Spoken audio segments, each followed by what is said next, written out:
Nous passons aux infrastructures et en fonction des forces en présence, nous débutons par une question orale de Monsieur Bruno Lefebvre sur le bilan du service d'hiver 2024-2025. Je vous en prie. Merci, Monsieur le Président, Monsieur le Ministre. Effectivement, je vais vous parler du bilan du service d'hiver 2024-2025 et en préambule, je vais profiter de l'occasion pour saluer les nombreux travailleurs de l'ombre, que ce soit au sein du SPOE EMI ou des administrations publiques locales ou des entreprises sous-traitantes qui travaillent d'arrache-pied sur la matière. On ne le fait jamais suffisamment, j'en profite.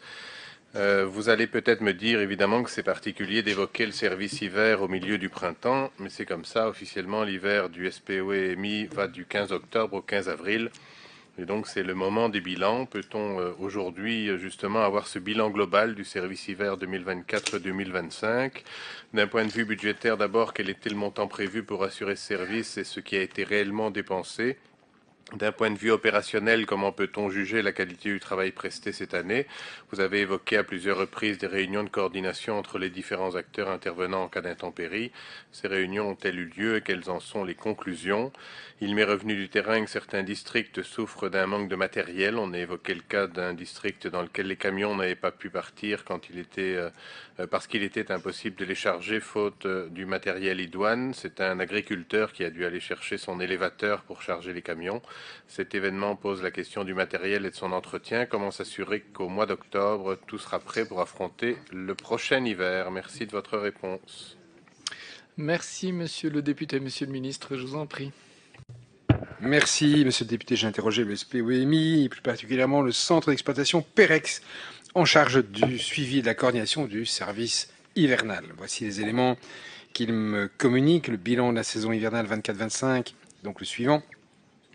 57 483 tonnes de sel et 11 080 tonnes de saumure ont été épandues sur les routes de Wallonie. 33 476 765 €. C'est le montant total du coût du service hivernal qui comprend l'achat des fondants, 5 173 184 €, du personnel du SPOEMI estimé à 6 700 776 €, du matériel du SPOEMI 29 573 €, des prestations du privé 21 573 232 €. Ces renseignements sont issus du logiciel de suivi SPOEMI nommé Neve, bien à propos pour neige verglas. La qualité du service presté a été jugée bonne. La gestion des épandages a été correctement anticipée et aucun couac majeur n'a été mentionné ou n'est à déplorer lors des différents débriefings réalisés par le SPOE EMI. Ceux-ci permettent une amélioration continue pouvant conduire éventuellement à des modifications de procédure. Ce qui ne signifie pas que ça et là, il peut y avoir eu un incident ponctuel, un matériel en panne un jour et la nécessité, comme vous l'avez cité en cas d'exemple, de recourir à un sous-traitant externe, mais toutes les régies ont des sous-traitants externes et donc peuvent y obvier. À titre d'exemple, un besoin de formation de rappel en météorologie routière avait été mis en évidence pour certains agents intervenant dans le processus de décision.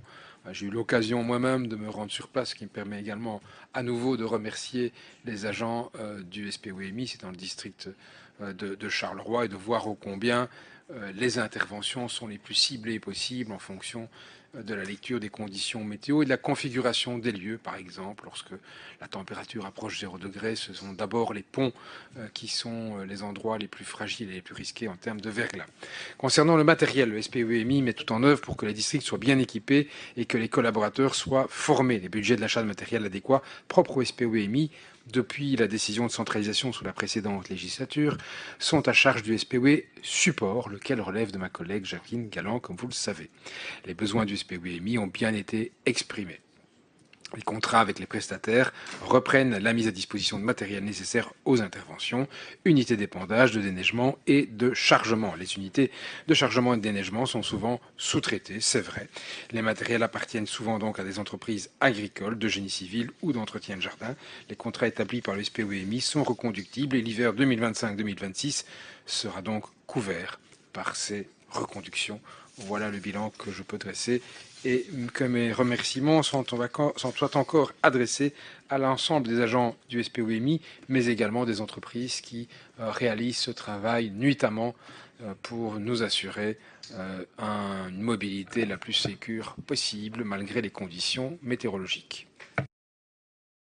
Merci, Monsieur le Ministre. Monsieur le député, vous avez 1 minute pour la réplique. Merci, Monsieur le Ministre. Merci, Monsieur le Président. Je ne sais pas si ça m'a échappé, mais je ne vous ai pas entendu évoquer les montants prévus au budget par rapport aux consommés.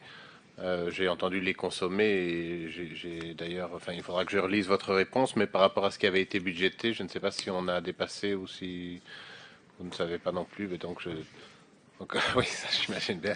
Ok, mais donc on fera le point là-dessus parce que je pense que j'ai du mal à entendre quelques montants et donc je ne suis pas très au clair. Mais on en reparle. Merci beaucoup. Merci beaucoup, Monsieur le député.